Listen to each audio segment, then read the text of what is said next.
देखिए, हमने 11th में चार्जेस के बारे में बेसिक स्टडी किया था। बेसिकली हमने एक ब्रांच स्टडी की थी वहां, that is called as electrostatics, और उसके साथ साथ और एक दूसरी स्टडी की थी हमने, इलेक्ट्रिक करंट थ्रू कंडक्टर। तो बेसिकली चार्जेस से रिलेटेड आपके पास दो ब्रांचेस है यहाँ पर। एक ब्रांच इलेक्ट्रोस्टैटिक्स और दूसरी है current electricity.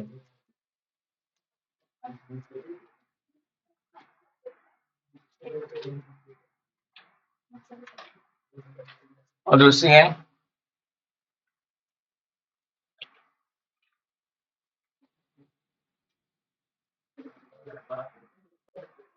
Current electricity.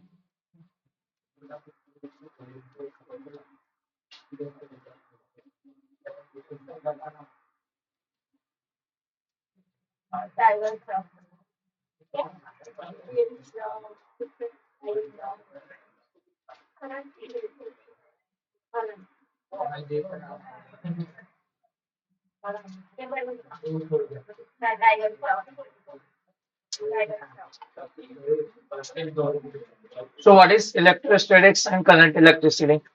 Who can tell me?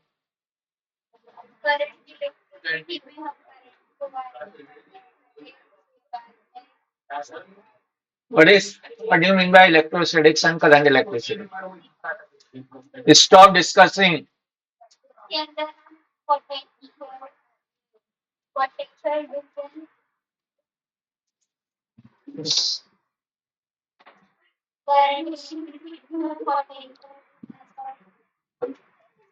ज्यादा नहीं, बस। ठीक है, ये मरियम, ठीक है, तुम लोग भी आगे लगे। वो बेंच जितने पीछे जाते हैं ना, तो वो सीढ़ी वहां आती है आने जाने। बस वो रहने दो, वो वाला रहने दो। हाँ, बोलिए electrostatics Amina. It is the branch of physics. It is also branch of. It is also deals with the study of charges. It is also deals with the study of. दोनों में किसकी स्टडी होती है? Study of. और यहाँ भी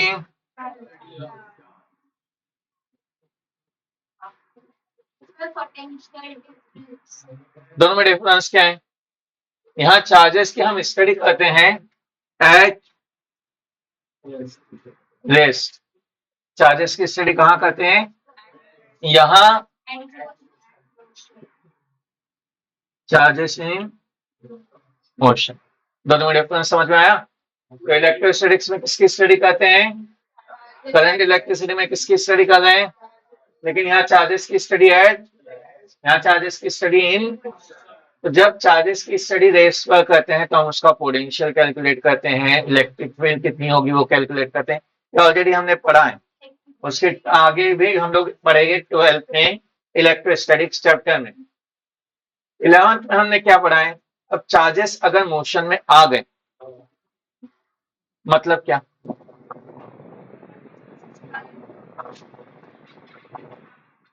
हाँ, क्योंकि करंट की डेफिनेशन ही है। What is the definition of current?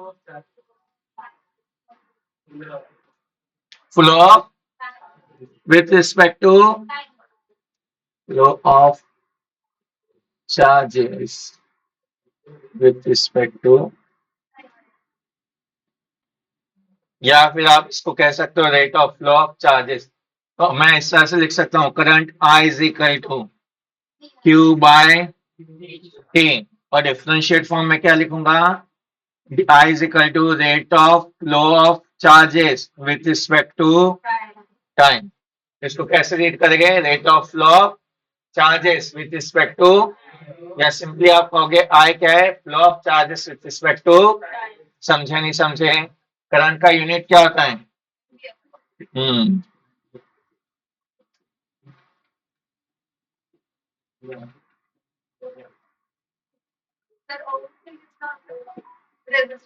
Yes. Current का ऐसा यूनिट क्या है, एम्पियर, और रेजिस्टेंस का ऐसा यूनिट क्या है।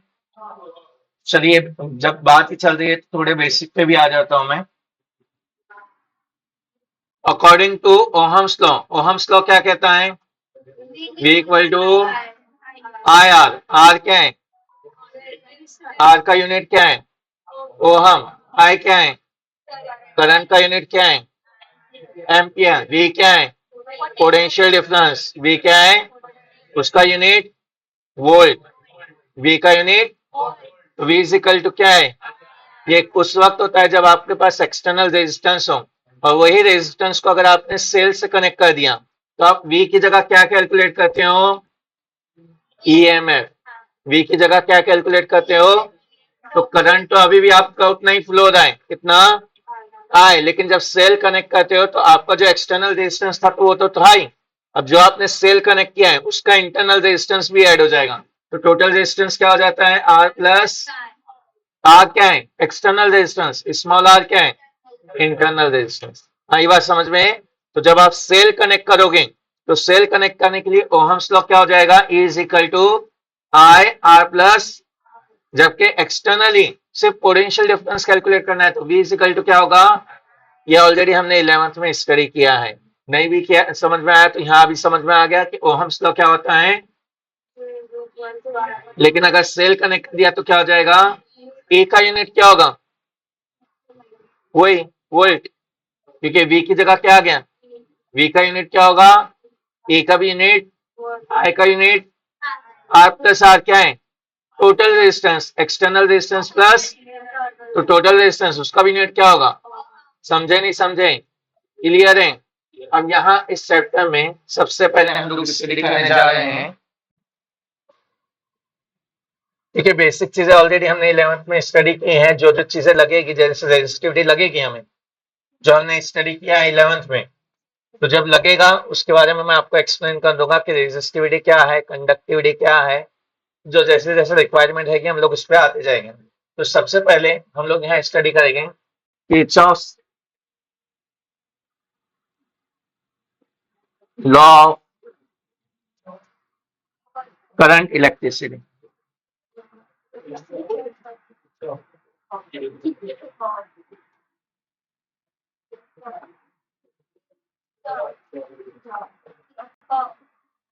Kirchhoff's law of current electricity, समझते क्या था,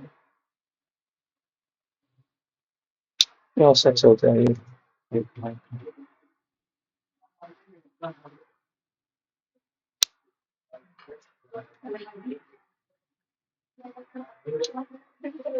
तो किरचॉफ्स के करंट इलेक्ट्रिसिटी में दो लॉस है, पहला लॉ सिंपल है, दूसरा लॉ भी सिंपल है, दोनों के लिए आपको समझने के लिए शॉर्टकट ट्रिक्स डायरेक्टली बता दी जाएगी।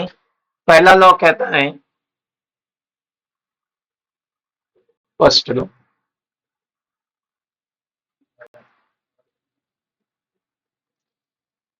इसे लॉ ऑफ जंक्शन भी कह सकते हो आप, क्योंकि ये जंक्शन के बारे में बताता है, the sum of all the current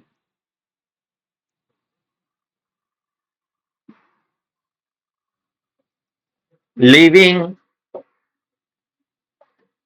and reaching the junction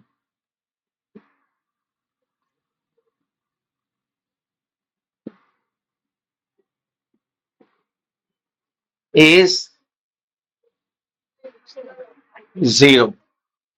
किसी भी जंक्शन में जितना भी करंट क्या हो रहा है, यानी जंक्शन से जितना भी करंट निकल रहा है और जितना भी करंट, सबका क्या होगा, सिंपल है। देखें मान लीजिए ये एक जंक्शन है ओ, यहां पर करंट I1 पहुंच रहा है, I2 पहुंच रहा है, I3 बाहर निकल रहा है, I4 भी बाहर निकल रहा है, I5 रीच कर रहा है।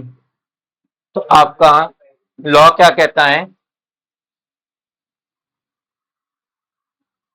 I1 plus I2 plus I3 plus I4 plus I5 equal to, यानी जितना भी करंट रीच कर रहा है, जितना भी करंट लीव कर रहा है सबका सम क्या होगा। लेकिन अगर इसको हम लोग मैथमेटिकली देखें तो ये थोड़ा सी ऑड हो गया। करंट निगेटिव आएगा क्या, निगेटिव होगा क्या, तो यहाँ सबका अगर सम करूं मैं तो आंसर क्या आएगा, हाउ इट इज पॉसिबल। अगर मान लो छोटी से छोटी क्वांटिटी 0.1, 0.1 प्लस 0.1 कितना होगा, 0 कैसे हो गया।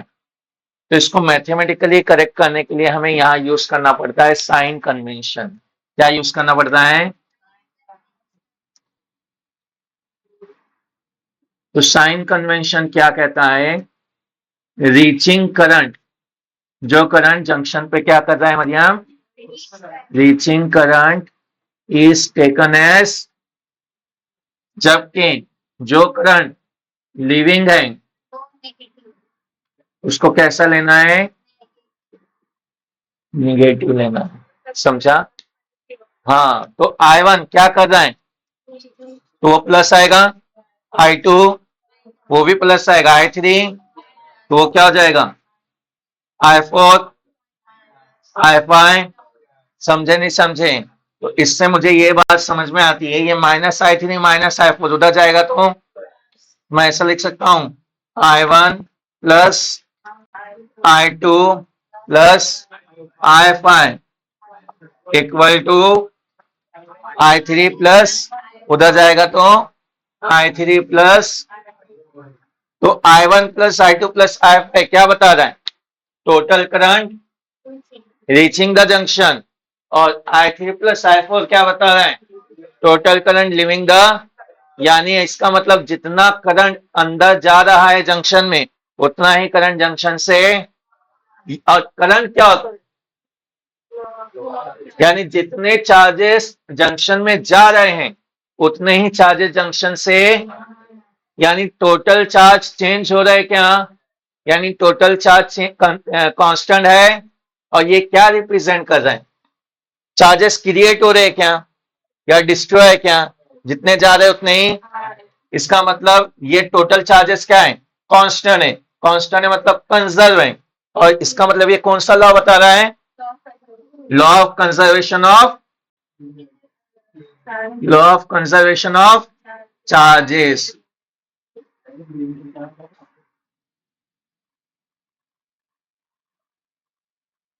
तो आपका फर्स्ट लॉ एमसीक्यू में पूछा जा सकता है, फर्स्ट लॉ क्या रिप्रेजेंट करता है, लॉ ऑफ कंजर्वेशन ऑफ, क्यों, क्योंकि जितने चार्जेस अंदर जा रहे हैं उतने ही चार्जेस, स्टेटमेंट ऐसा नहीं है, स्टेटमेंट क्या है, जितना करंट अंदर जा रहा है उतना ही करंट बाहर आ रहा है, ऐसा भी लिख सकते हो आप, लेकिन हमने क्या लिखा है, the sum of all the current reaching and leaving the junction is, उसका मतलब वही हुआ, जितना रीच कर रहा है उतना ही लीव कर रहा है, करंट मतलब यानी जितने चार्जेस अंदर जा रहे हैं उतने चार्जेस, इसका मतलब टोटल चार्जेस चेंज कांस्टेंट है, कंजर्व है, इसका मतलब ये रिप्रेजेंट कर रहा है लॉ ऑफ कंजर्वेशन ऑफ, समझे नहीं समझे, क्लियर है, नोट डाउन कर लीजिए। ऑनलाइन वाले समझ में आ रहा है,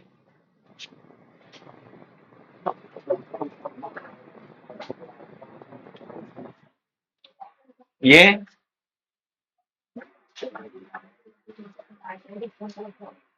इक्वल टू, देखो ये इधर सीधा, ये -I3 है, यस और नो, ये इक्वल टू के उधर जाएगा तो क्या हो जाएगा, +I3, ये -I4 है, इक्वल टू के उधर जाएगा तो क्या हो जाएगा, तो इधर क्या बचा, I1 बचा +I2 बचा, और क्या बचा, हाँ, और ये दोनों तो इक्वल टू के उधर जाके प्लस हो गए ना, हाँ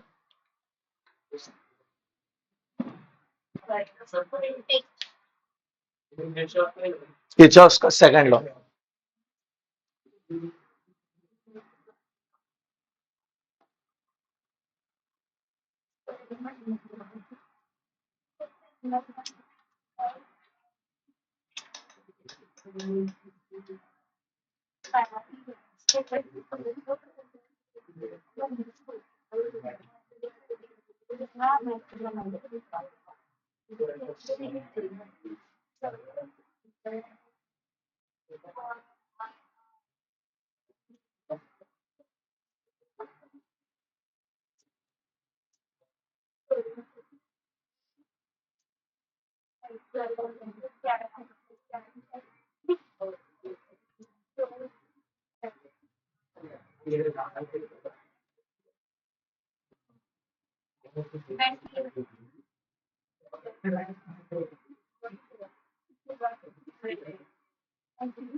ठीक है, सेकेंड लॉ क्या कहता है?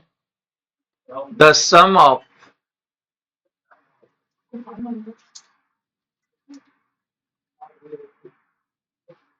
Total EMF across the circuit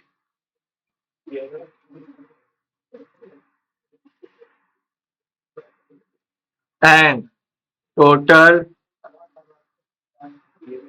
potential difference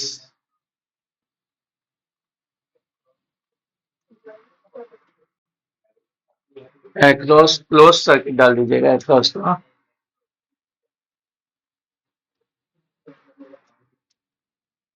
total potential difference is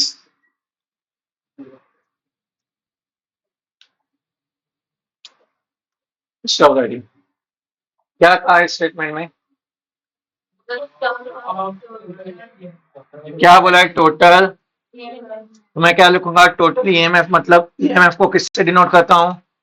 ई से। तो टोटल ईएमएफ क्या हो जाएगा? सम ऑफ ऑल द ईएमएफ, जो भी सर्किट दिया जाएगा, कैसा सर्किट, उसका total EMF plus total potential difference क्या होता है? V इज इक्वल टू, तो टोटल पोटेंशियल डिफरेंस मतलब टोटल दोनों का सम क्या होगा? समझे? वापस से एक्सप्लेन कर रहा हूं।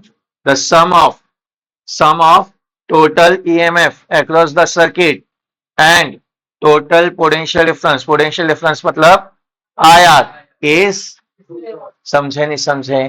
क्लियर है? अब ये अप्लाई करने के लिए आपको कुछ साइन कन्वेंशन यूज करना है, जो स्टेटमेंट के फॉर्म में आपके पास नोट्स में दिया गया है। उसी नोट्स पॉइंट्स को मैंने एक शॉर्ट फॉर्म में आपके सामने लिख दिया हूं। पहला है IR के लिए कि अगर आपका, इसमें दो पार्ट है, एक EMF का पार्ट है और दूसरा IR के लिए साइन कन्वेंशन क्या होगा और EMF के लिए साइन कन्वेंशन क्या होगा। तो आपको देखना है कि करंट किस डायरेक्शन में फ्लो कर रहा है। क्या देखना है? करंट का डायरेक्शन और लूप का डायरेक्शन अगर अपोजिट रहा, लूप का डायरेक्शन और करंट का डायरेक्शन अपोजिट रहा, तो IR को आप क्या लोगे? पॉजिटिव। और अगर आपके करंट का डायरेक्शन और लूप का डायरेक्शन सेम रहा, तो IR को क्या लोगे? नेगेटिव। उसी तरह से अगर आपकी लूप जो है बैटरी के पॉजिटिव टर्मिनल से नेगेटिव टर्मिनल पर जा रहा है, लूप कैसा जा रहा है? पॉजिटिव से, तो ईएमएफ को आप क्या लोगे? उसी तरह से अगर आपका लूप नेगेटिव से पॉजिटिव जा रहे हैं, तो ईएमएफ को क्या लोगे? समझा? क्लियर है? तो इसको स्टेटमेंट को फॉर्म में लिखा हुआ है, आप लोग इस तरह से अभी फिलहाल लिख लीजिए ताकि समझ में आ जाए। क्लियर है? लिख लीजिए, इसको एग्जाम्पल में समझते हैं। देखिए आपके सामने ये लूप दिया गया है, एक सर्किट है, इसे क्लोज सर्किट कहेंगे हम लोग। तो इस सर्किट में आप अलग अलग लूप डिसाइड कर सकते हो। अब लूप कैसा डिसाइड करना ये आप पे है। आप चाहे तो A से B चले जाओ, B से C चले जाओ, C से D, D से F, F से G, G से, जहां से स्टार्ट हो गए वहीं से आके रुकना है। That is called as a close circuit. तो आप ऐसा भी जा सकते हो, A to G, G to F, F to D, D to C, C to B, B to A। ठीक है, वो आप पे है, हम लोग अभी नॉर्मल वे में जाएंगे। ठीक है, तो पहला लूप क्या हो जाएगा आपका Farhan? A, B, C, D, F, G, ए, ये इसके लिए मैं बताऊंगा आपको। आपको आगे क्या करना है, ए के बाद, बी के बाद, एफ के बाद, जी के बाद, कितने लूप हो गए? 2 हो गए ना। पहला एक लूप, अभी दूसरा लूप, तीसरा लूप हो गया। समझा? तो मैं अप्लाई करूंगा Kirchhoff's voltage law, second law इस पे अप्लाई करने जा रहा हूं। कौन से लूप पे वो मुझे लिखना पड़ेगा, तो मैं लिखूंगा अप्लाई किरचॉफ्स वोल्टेज लॉ। किस पे अप्लाई कर रहा हूं?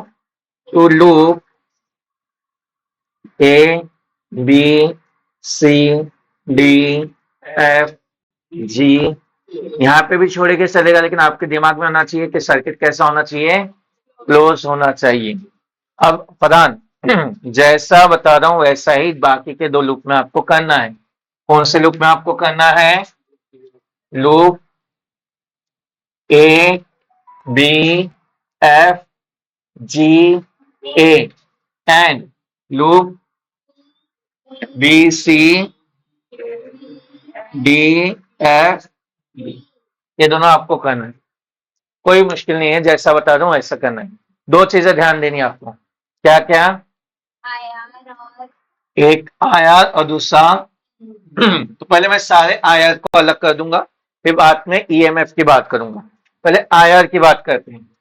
ए से बी जाते वक्त जैसा क्वेश्चन में पूछ रहा हूं वैसा ही क्वेश्चन अपने आप से पूछने का। ए से बी जाते वक्त कोई रेजिस्टेंस रास्ते में पड़ रहा है क्या? कौन सा? R1। उसमें से कितना करंट फ्लो हो रहा है? I1। कितना करंट फ्लो हो रहा है? अब करंट का डायरेक्शन और लूप का डायरेक्शन सेम है क्या? लूप मतलब कहां से कहां जा रहे हो आप? ए टू बी। करंट भी उसी डायरेक्शन में जा रहा है क्या? तो सेम डायरेक्शन रहा तो आयर क्या होगा? माइनस। अपोजिट डायरेक्शन रहा तो आयर, तो I1 R1 क्या होगा? समझे नहीं समझे? क्लियर है? हाँ, वो साइन कन्वेंशन है। अब इसमें भी एक चीज है अब्दुल समी, ये साइन कन्वेंशन को आप उल्टा कर दीजिए, कोई फर्क पड़ने वाला, क्योंकि साइन क्या है हमारे लिए, कन्वेंशन के लिए, हमारी आसानी के लिए हमने एक नाम दिया है। आप इसको उल्टा कर दो, माइनस आयर की जगह प्लस आयर, प्लस आयर की जगह माइनस आयर, तो आप इससे कोई फर्क पड़ने वाला नहीं है। लेकिन फिर आगे की चीजें भी आपको उस अकॉर्डिंगली चेंज करनी पड़ेगी। ठीक है, तो बेसिकली जो हमारे हिसाब से दिया गया है बुक में वैसे ही हम लोग जाते हैं। उल्टा करोगे तो कोई मसला नहीं है। जैसे मैंने इससे हमेशा एक एग्जांपल देता हूं आपको कन्वेंशन के लिए। जैसे एलिफेंट देखा है आप लोगों ने? एलिफेंट को एलिफेंट कहते हैं। और चुंटी देखा है? चुंटी को क्या कहते हैं? चुंटी कहते हैं। बाय चांस मान लीजिए हमारे पूर्वजों ने हाथी का नाम चुंटी रख दिया होता और चुंटी का नाम, तो आज अगर कोई हाथी को चुंटी बोलता तो हमें अजीब लगता क्या? कि ऑलरेडी हमें क्या पता था, जैसा पता है वैसे ही काम चलता है ना। तो ये क्या है, सब कन्वेंशन, नाम दिए गए हैं कन्वेंशन के लिए। ठीक है, तो उससे कोई फर्क पड़ने वाला, ऐसा कुछ होता था कि हाथी को चुंटी बोल दिया था, अभी पड़ेगा? अभी बोलेगा तो बोलेगा पागल है क्या, अंधा है क्या, है ना। लेकिन अगर पहले से डिसाइड होता कि हाथी को चुंटी बोलना है और चुंटी को, तो कुछ फर्क पड़ता था नहीं। तो वैसे ये साइन कन्वेंशन है। क्या है मरियम? तो अब बात करते हैं, ए से बी चले गए, बी से क्या, बी से सी जाते वक्त समीर कोई रेजिस्टेंस रास्ते में पड़ रहा है? हाँ नहीं, कौन सा रेजिस्टेंस? R2। मैं इसको थोड़ा सी वो कर देता हूँ, ये R2 है और ये I2 है, इसका डायरेक्शन ऐसा है। ये R4 है और ये इसका डायरेक्शन ऐसा। ये R3 है, ये I1 है, इसका डायरेक्शन कुछ ऐसा। ये I1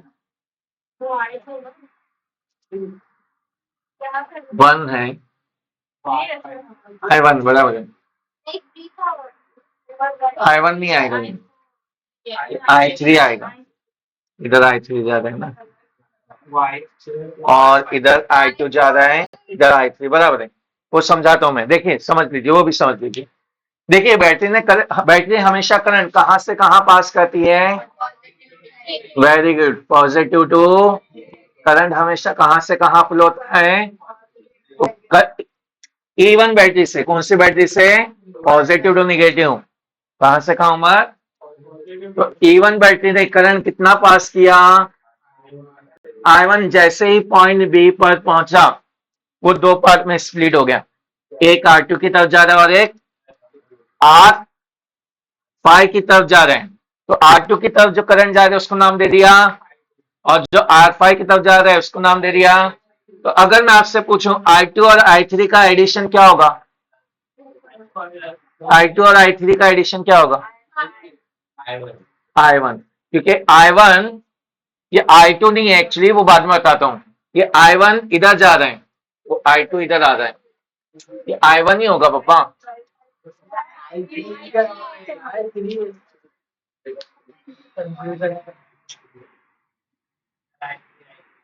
नहीं, वो उधर से I2 आ रहा है ना, I2 नीचे, I1 नीचे जा रहा है।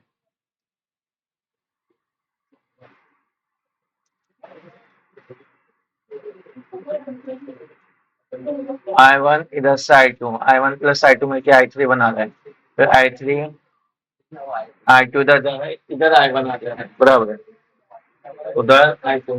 हाँ देखिए इधर, इधर से क्या आ रहा है? एट द सेम टाइम इधर बैटरी कौन सी है? A2 बैटरी है, वो कितना करंट पास कर रही है? I2। तो I2 भी किधर आ रहा है? I1 भी किधर आ रहा है? तो I1 प्लस I2 मिलके क्या बना रहे हैं? तो I1 plus I2 equal to क्या हो गया? लेकिन जैसे ही वो I3 करंट यहां पॉइंट F पे पहुंचा, फिर वो स्प्लिट हो गया, किसमें? I2 में। और तो E1 से कौन सा करंट निकला था? वही वापस पहुंच रहा है। E2 से कौन सा करंट निकला था? वही वापस पहुंच रहा है। और दोनों मिलके कहां से पास हो रहे हैं? समझा? क्लियर है? आगे बढ़ते हैं। -I1 R1। अब B से C जाते हो कौन सा रेजिस्टेंस मिल रहा है समीर? R2। उसमें से कितना करंट फ्लो हो रहा है? Same direction opposite direction, same direction opposite direction. Loop ऐसा जा रहा है, करंट तो अपोजिट के लिए कौन सा साइन? प्लस। समझ ला? उसके बाद C से D जाते हो कोई रेजिस्टेंस मिल रहा है क्या? आगे बढ़ जाओ। D से F जाते हो कोई रेजिस्टेंस मिल रहा है? प्रधान, कौन सा रेजिस्टेंस मिल रहा है D से F जाते वक्त? R4। उसमें से कितना करंट फ्लो हो रहा है? लूप का डायरेक्शन और करंट का डायरेक्शन सेम है क्या अपोजिट है? अपोजिट के लिए नहीं समझे? F से G जाते वक्त कोई रेजिस्टेंस मिल रहा है? R3। करंट कौन सा फ्लो हो रहा है? Same direction opposite direction, same direction के लिए क्या लूप कंप्लीट हो गया? आईआर का पार्ट हो गया। अब बात करते ईएमएफ के पार्ट की। ए से बी जाते वक्त अगेन ईएमएफ मिल रहा है क्या? बी से सी जाते वक्त, सी से डी जाते वक्त कौन सा ईएमएफ मिल रहा है? E2। अब E2 में देखिए आपका लूप कहां से कहां जा रहा है? सी से, यानी पॉजिटिव टर्मिनल टू, ये बड़ी लाइन मतलब, छोटी लाइन मतलब पॉजिटिव टू। तो अगर आप पॉजिटिव टू निगेटिव जाओगे तो ईएमएफ क्या होगा? तो क्या लेंगे इधर? समझे नहीं समझे? डी से एफ जाते हो कोई ईएमएफ मिल रहा है? एफ से जी जाते वक्त, जी से ए जाते वक्त कौन सा ईएमएफ मिल रहा है? E1। अब कौन से टर्मिनल से कौन से टर्मिनल पे जा रहे हो? निगेटिव से पॉजिटिव जाओगे तो लूप ईएमएफ क्या होगा? टोटल आईआर यानी पोटेंशियल डिफरेंस और टोटल ईएमएफ का सम क्या होता है? समझा? क्लियर है? इस तरह से आप किरचॉफ्स लॉ, वोल्टेज लॉ की इक्वेशन अप्लाई करोगे गिवन लूप पर। ये समझा? तो आपको ये वाले लूप के लिए अप्लाई करना है और ये वाले लूप के लिए अप्लाई करना है। ठीक है?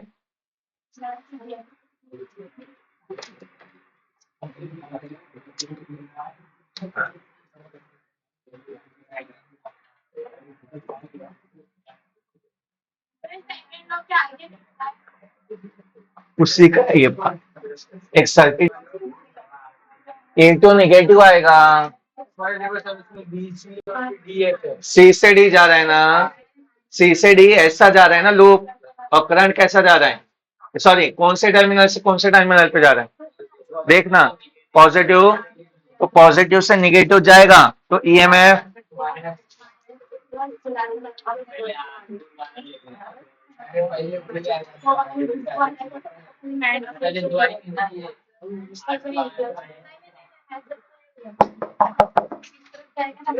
देखिए प्रधान कहाँ जा रहे हैं हम, ए से बी से एफ से जी से, ये लूप का डायरेक्शन है आपका, क्या है, तो आपके पास ए से बी जाते हो कौन सा रेजिस्टेंस रास्ते में पड़ रहा है, उसमें से कितना करंट फ्लो हो रहा है, same direction opposite direction, same direction के लिए, उसके बाद बी से एफ जाते हो कौन सा रेजिस्टेंस मिल रहा है, जैसा बोला वैसा लिखने का, उसमें से कितना करंट फ्लो हो रहा है, same direction opposite direction, same direction के लिए क्या कर रहा हूं मैं, सबसे पहले क्या देख रहा हूं, रास्ते में कौन सा रेजिस्टेंस पड़ रहा है वो लिख दिया, फिर उसमें से कितना करंट फ्लो हो रहा है वो लिख दिया, फिर क्या पूछ रहा हूँ, same direction opposite direction, same के लिए और अपोजिट के लिए, उसके बाद एफ से जी जाते हो कौन सा रेजिस्टेंस रास्ते में पड़ रहा है, उसमें से current same direction opposite direction, same direction के लिए, उसके बाद जी से जाते हो कोई रेजिस्टेंस मिल रहा है, नहीं, आगे बढ़ जाओ, पूरे लूप में रेजिस्टेंस कहाँ मिल रहा है, जी से ए जाते हो कौन सा ईएमएफ मिल रहा है,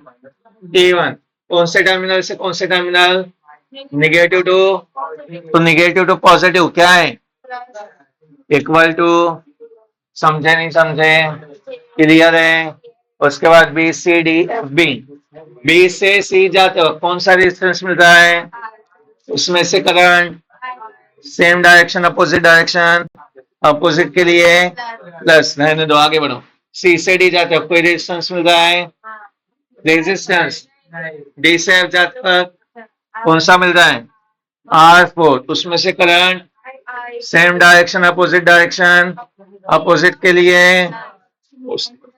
एफ से बी जाते हो कौन सा रेजिस्टेंस मिल रहा है, उसमें से current I3, same direction opposite direction, opposite के लिए, लूप हो गया, पूरे लूप में ईएमएफ कहाँ मिलता है, सी से डी मतलब पॉजिटिव से नेगेटिव के लिए ईएमएफ कौन सा मिलता है, पहले तो डायरेक्शन क्या है, पॉजिटिव टू, इसलिए इक्वल टू, समझ लो, क्लियर है,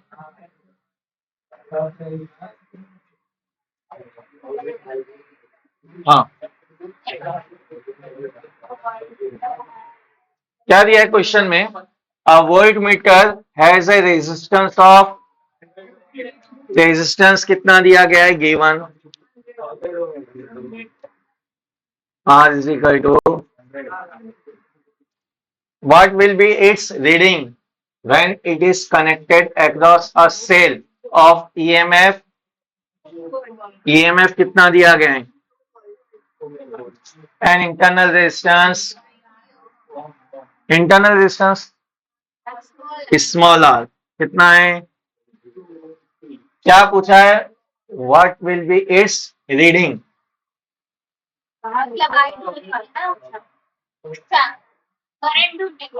सुनो रीडिंग किसकी, वोल्ट मीटर किसकी रीडिंग बताएगा, वोल्टेज की, मतलब क्या बताएगा, मतलब क्या बताएगा, बराबर है, तो वी कैसे मालूम करेंगे, वी का फॉर्मूला है, formula V is equal to I R, V is equal to, लेकिन I दिया है क्या हमारे पास, नहीं, तो I के लिए हम क्या यूज करेंगे, हमारे पास बैटरी कनेक्टेड है क्या, तो अकॉर्डिंग टू बैटरी के लिए ओहम्स लॉ क्या हो जाएगा, E is equal to I capital R plus, ये I का डिवीजन में जाएगा, तो E डिवाइडेड बाय, सॉरी अपने को मालूम क्या करना है I, तो आई नहीं, ये R plus small I division में जाएगा, तो आई इक्वल टू क्या मिलेगा, E divided by R plus, तो यहां पर आई की जगह मैं क्या पुट कर दूंगा, v is equal to I की जगह e divided by R plus small R into, समझा आकिफ भाई, ये कैपिटल आर कैंसल, हाँ क्यों, प्लस में है कैंसल नहीं होगा, तो v इज इक्वल टू ई कितना दिया गया है, capital R small r capital are, so v is equal to 2 divided by 100 plus 20 into 0 0 2 1 za 2 6 za 2 3 za 2 5 za, कितना मिला 5 बाय, और डिवाइड कर लो 3 1 जा 3 1 जा, कितना बचा 0 लगाए 3 6 जा 18, फिर 2 बचा 3 6 जा 18, फिर 3 6 जा, हाँ वेरी गुड, क्या लिख दूंगा, फाइनल आंसर क्या मिलेगा, therefore v is equal to 1.67 volt. 666 recurring हो रहा है ना, तो 6 5 से ज्यादा है, तो उसको हटा के पहले वाले डिजिट में एक ऐड करेंगे, समझा नहीं समझा, ये देख इधर 1.6666 ऐसा चलेगा, इसको हटा दिया तो ये कितना हो जाएगा, अच्छा ये हटा रहा हूं, क्यों हटा रहा हूं, इसकी जरूरत मुझे 2 ही डिजिट चाहिए, ये हटाऊंगा तो उससे पहले वाले डिजिट में एक ऐड हो जाएगा, रूल क्या कहता है 5 से बड़ा था, 5 या 5 से बड़ा रहा तो उससे पहले वाले डिजिट में एक बढ़ा देते हैं, तो ये हटाऊंगा तो ये कितना होगा 7, ये 5 से बड़ा है, इसको हटाऊंगा तो ये कितना होगा, फिर इसको हटाऊंगा तो वो वाला, हाँ वो वाला, सॉल्व दिस क्वेश्चन, क्या दिया गया है, कैपिटल आर, क्या पूछा है, मतलब बी, ये ई कितना है, small are,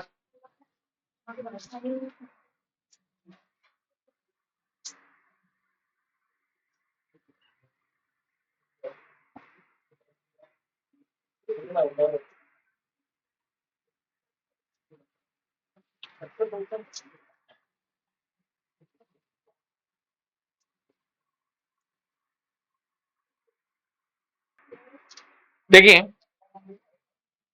the current of क्या दिया गया है, I is equal to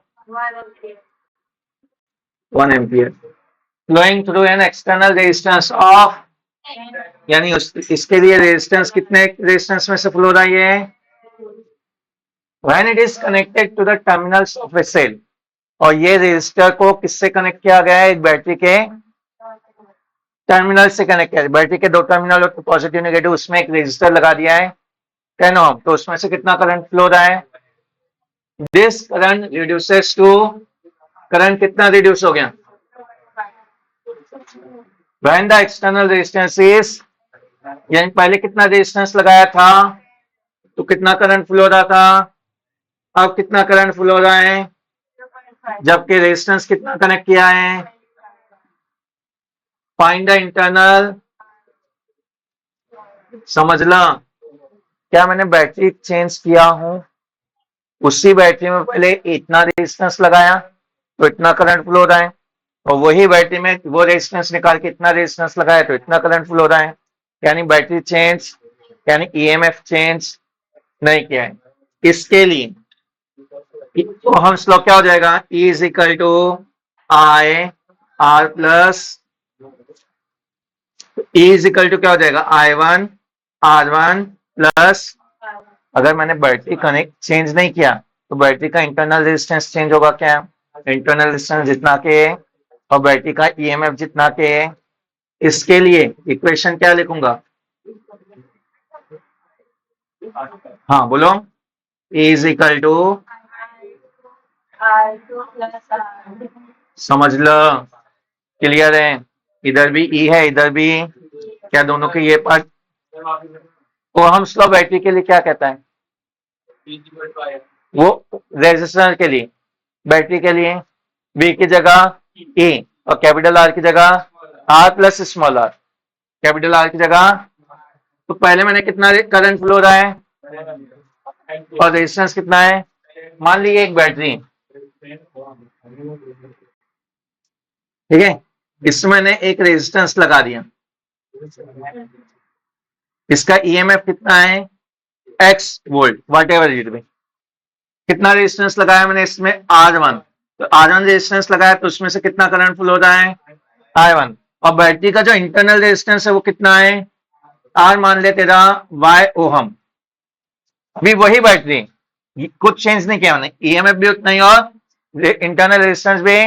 ये एक्सटर्नल रेजिस्टेंस R1 की जगह कितना लगा दिया, तो R2 चेंज होगा तो करंट भी क्या हो जाएगा?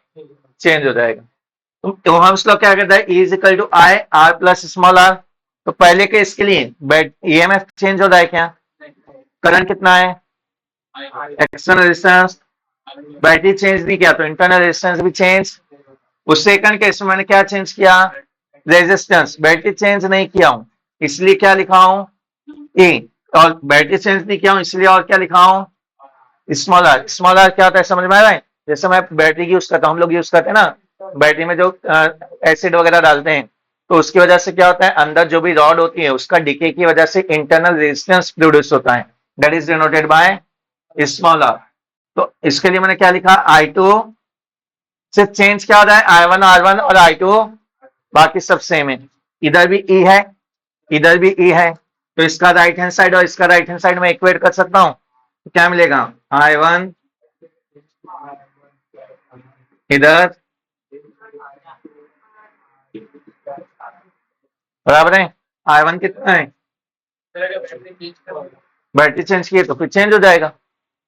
क्वेश्चन में दिया है कि बैटरी चेंज किया है तो E1 E2 हो जाएगा फिर। हाँ, दो बैटरी के लिए अलग अलग ईएमएफ हो जाएगा। R1 कितना है? स्मॉल आर मालूम करना है। I2 कितना है? R2 कितना है?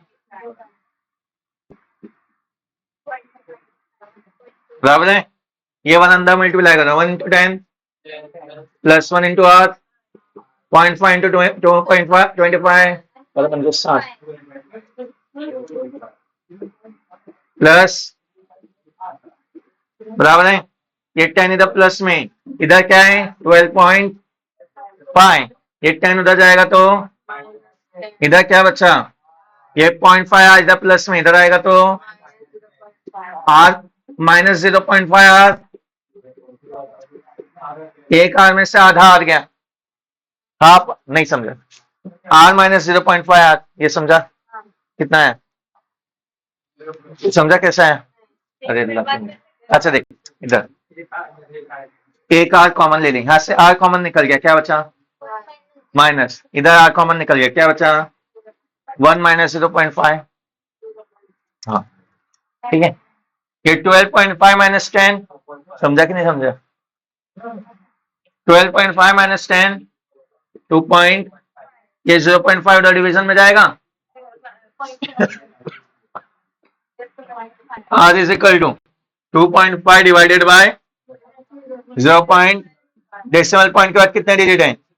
डेसिमल पॉइंट के बाद कितने डिजिट हैं? तो डेसिमल पॉइंट 5 1 सा 5 5 सा स्मॉल r इक्वल टू पाई ओ। समझ ला, क्लियर है?